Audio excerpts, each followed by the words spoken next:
Scuba diving is a wonderful activity. However, it does have a degree of risk. As a certified scuba diver, you have the opportunity to explore wrecks or dive at night, take photos, or simply enjoy the beautiful and exciting marine life, all the way from coral to sharks. With all the joys of diving, there comes responsibility for yourself and your own well-being.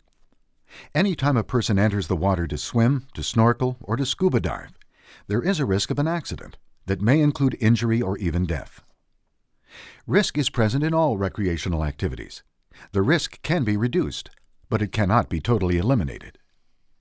You assume the risks and hazards that you will encounter, and your well-being rests on how you respond to those risks. You need to be aware of the risks and responsibilities you are assuming as a certified diver.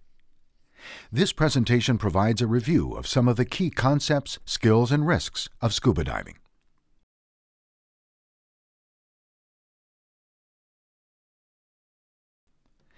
Your first responsibility is to yourself and your own well-being. Take this into consideration when following the directions of the dive leader and the rules established by the dive operator or leader. Maintaining control over yourself, both mind and body, is a key to being a comfortable and responsible diver. Control includes setting limits so you stay within your comfort zone and providing yourself with a margin of safety. It also includes selecting a buddy who is compatible with your dive objective, experience, and skill level. It is up to you to say something if you feel uncomfortable with your dive buddy. Do not expect direct supervision from the leader or instructor. Dive leaders cannot devote all of their attention to any one diver. It is your responsibility to stay with the dive leader if this is part of the dive plan. A relaxed, calm, gentle, easy manner underwater will make you a more efficient diver and therefore will improve the quality of your diving experience. You can increase your comfort level underwater by maintaining awareness of yourself, your buddy, your equipment, and the environment. This includes maintaining contact with your buddy.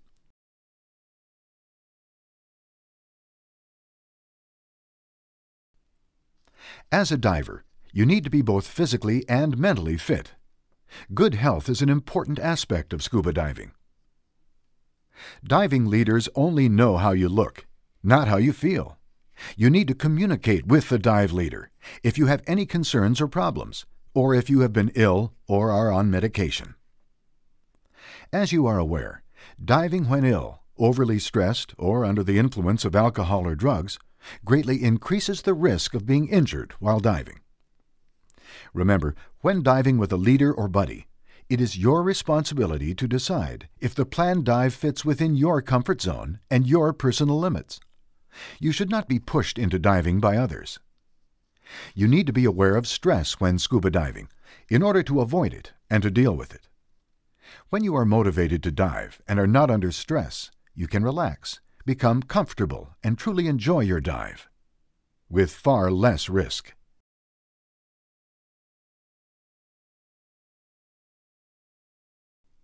Scuba diving is an equipment-intensive activity. It is important to properly adjust and handle the equipment.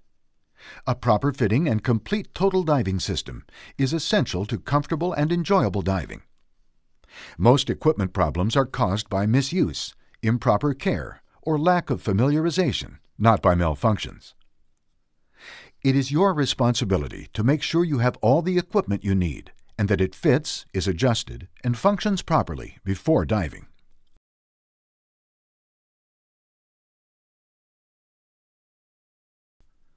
A proper descent requires good buoyancy control, so you can carefully equalize your airspaces to avoid squeezes.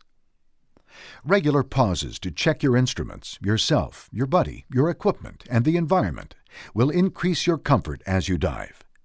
If you ever feel stressed, do not go any deeper.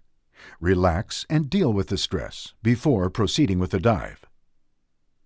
Your buoyancy and weighting should be adjusted so you are neutral. This will allow you to move with minimum effort and not cause damage to the environment. It is dangerous to excessively overweight yourself. You should strive to be properly weighted on each dive. Breathe in a slow, deep, relaxed manner while on scuba.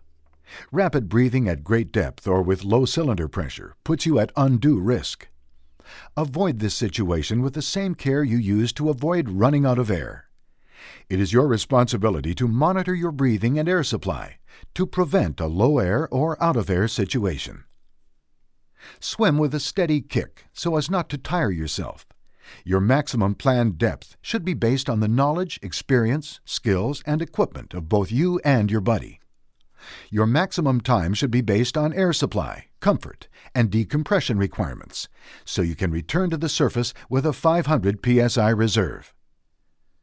Good underwater orientation increases diving safety and comfort. You can use a compass or natural landmarks to navigate your way underwater. Before ascending, pause to check that all is well and that you are neutrally buoyant. Now you can ascend slowly by carefully controlling your buoyancy. It is best to make small adjustments to your BC as needed to help maintain this control. Regular relaxed breathing is crucial on your ascent to avoid lung overpressure injuries, which can be extremely serious or even fatal. It is strongly recommended you make a safety stop when returning from any dives in excess of 60 feet. Of course, this can also be done on shallower dives. Combining a safety stop with slower ascent rates and reduced no decompression limits will help reduce the likelihood of decompression sickness, but no procedure, table, or computer can totally eliminate the risk of decompression sickness. As a certified diver, it is your responsibility to make a safe dive plan and stick to it. No one else but you can monitor your time and depth underwater. The final step of the ascent is to listen and look for boats. Remember, it is more difficult for boats to see you than for you to see boats. On ascent, look up, reach up, and come up slowly. Stay in the area of the dive flag and avoid shallow swimming near the surface. Exhaustion and drowning can be concerns at the end of a dive. Once you reach the surface, you should inflate your BC and keep your mask and second stage regulator in place so you can see, breathe, and float. Make sure you are comfortable and relaxed before you start a surface swim.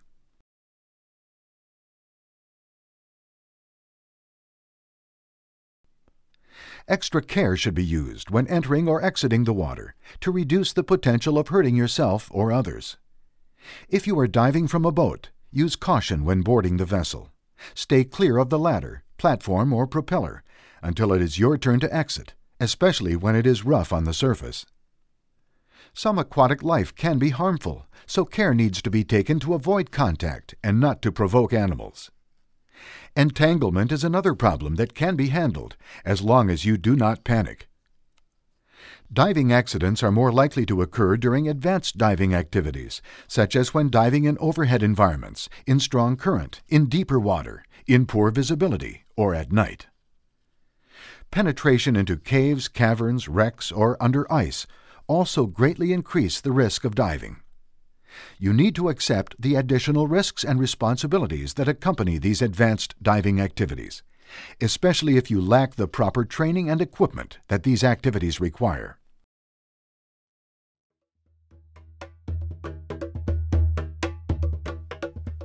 There is risk to scuba diving, but it can be reduced with proper training, equipment, and by following the rules of responsible diving. Scuba diving is a very enjoyable activity, and we want to help you and support you in this activity. However, ultimately the responsibility for your safety and equipment rests with you. No one else can guarantee your safety.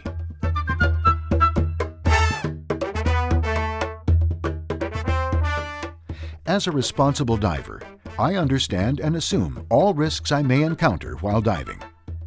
My responsibilities include diving within the limits of my ability and training, evaluating the conditions before every dive and making sure they fit my personal capabilities, being familiar with and checking my equipment before and during every dive, knowing my buddy's ability level as well as my own, accepting the responsibility for my own safety on every dive.